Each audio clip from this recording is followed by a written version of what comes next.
Brooklyn, of course. I find when he talks about New York the most interesting. So anyway, he talks about how,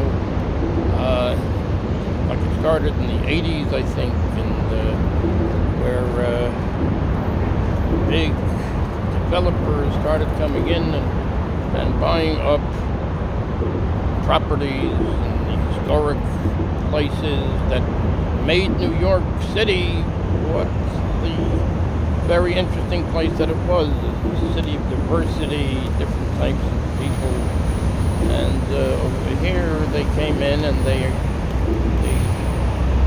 knocked down all those older buildings with more character, and they put up new buildings, glass skyscrapers and all those kind of things. And so anyway, I recommend this book, Vanishing New York, How a Great City Lost Its Soul by Jeremiah Moss. Anyway, let's take a look at a little bit of a reading here from the book. Okay, anyway, let's take a look at this. Okay, I'll read it. One second. At the end of the 1980s, the Lower East Side, south of Houston Street, was still strongly connected to its history as a neighborhood for poor immigrants. For more than a century, from boats and later planes, they came flooding in. German, Irish, Chinese, Jewish, Italian, Puerto Rican. As they adapted to American culture, many left, but many stayed, maintaining their restaurants, shops, and other small businesses, struggling through poverty and standing up to crime. One moment.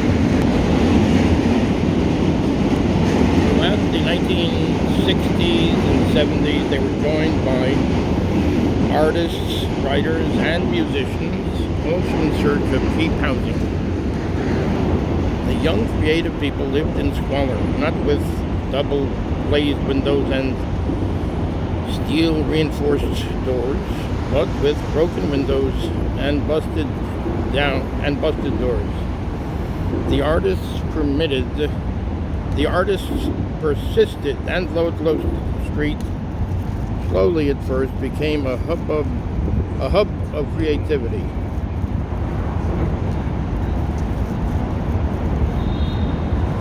One minute. Throughout the 1980s, more artists, writers, and performers found their way to the Lower East Side. Ludlow Street, and filled with junkies, dealers, killers, and gangs, was soon viewed as an untamed alternative to the gentrifying East Village. In a piece for New Yorker's Talk of the Town in 1988, an anonymous, quote, young married woman,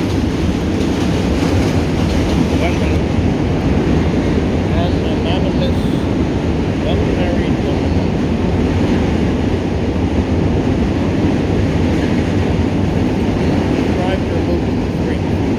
No one we know would think of living here. No one we know has ever heard of Ludlow Street. Maybe someday this neighborhood will be the way the village was before we knew anything about New York. The way the Upper West Side was 8 years ago. The way the East Village is now. She continues evoking the spirit of manifest destiny, pressing bravely into the urban wilderness.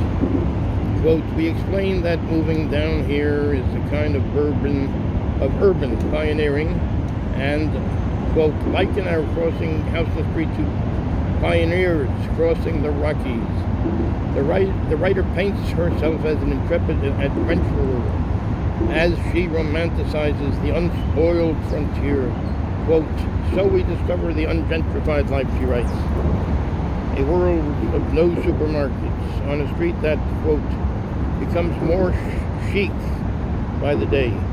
She imagines that neighbors north of Houston envy her and her husband, and, quote, only wish the East Village was still so authentic. so raw, so unhip. So unhip it's hip.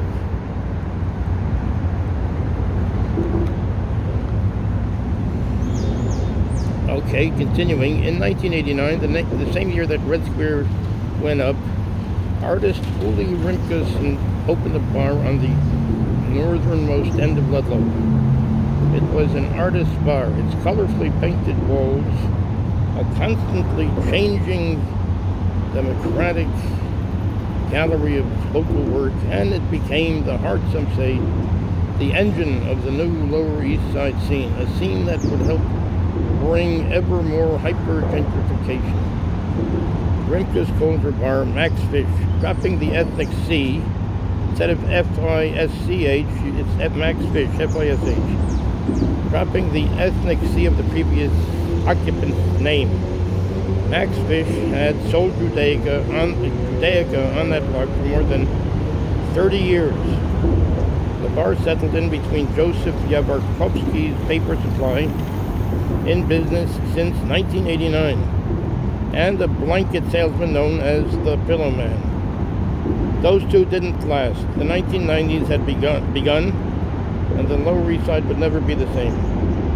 Artists, hipsters, musicians, celebrities like Johnny Depp and Ethan Hawke flocked to Max Fish.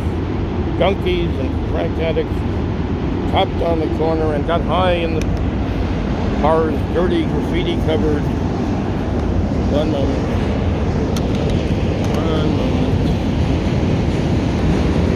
The graffiti-covered bathrooms I think that's what it was. Graffiti-covered bathrooms. Across the way, the Ludlow Street Cafe opened and became known as a beatnik haunt. So said New York Magazine. For live bands and Sunday brunch. The cafe's atmosphere, explained the Times in 1989, is part relaxed Austin, Texas, part Lower East Side Arriviste, with patrons trying to live secondhand stories about Manhattan bohemia. Outside on Ludlow Street, cultures clashed as Nissan's blared salsa, the real music of the community, drive away by the middle-class patrons. The cultures clash as Nissan's blaring salsa, the real music of the community, drive by, and the middle-class patrons of the cafe stand around awkwardly. At the other end of the bar, more salsa poured from the jukebox at Mexico restaurant El Sombrero, also known as the Hat, since 1984, serving Latino and artist crowds alike with tacos, burritos, and brain-slamming margaritas to take out in a big cup, getting rapidly intoxicated as you go. Anyway, this is the paragraph. One moment. By 1991, word was getting out. The Times sent a reporter down for a Sunday outing, a quote, Sunday outing, during which she enjoyed a brunch of frittata and cappuccino and then shopped for that, quote, one-of-a-kind party dress. A scrappy silk organza number for $250. Ludlow was coming up in the world, but not all of the Lower East Side was Ludlow. Just a block away, Orchard Street was still absolutely Orchard Street. On Sundays, it shut down to vehicular traffic, and the old shops rolled out tables loaded with cut-rate hosiery, brassieres, hats, shoes, luggage, and bottles of perfume. Leather jackets and wind-up toy bullfrogs that swam in plastic buckets of water. Bargain shoppers crowded the streets looking for deals from the mostly Jewish and Latino merchants who stood waving and calling, quote, check it out, good prices here, just as their predecessors had done for decades. The smell of the air on Orchard was heady, with new leather that soft rawhide bite. This is an interesting subject here. Over on Essex Street, the bodega stores thrived, as they always had.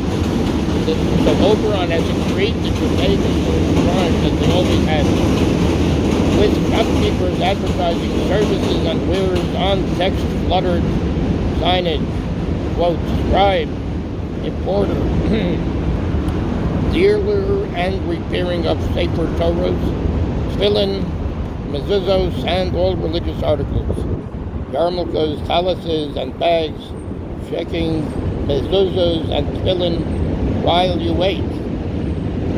And while Essex was no longer the city's pickle district, you could still find grain delicacies at Izzy's Gus's century-old store.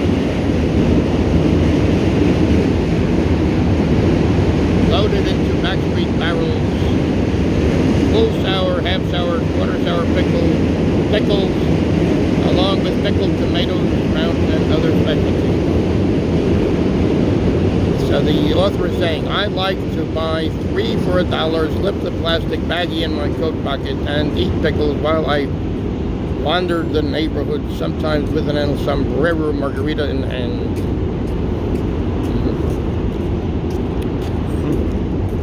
Latino merchants mixed among the Jewishness. So that's interesting, very interesting. So anyway, this is a very good book, Vanishing New York, How a Great City Lost. It's sold by Jeremiah Moss. Very highly recommended. You get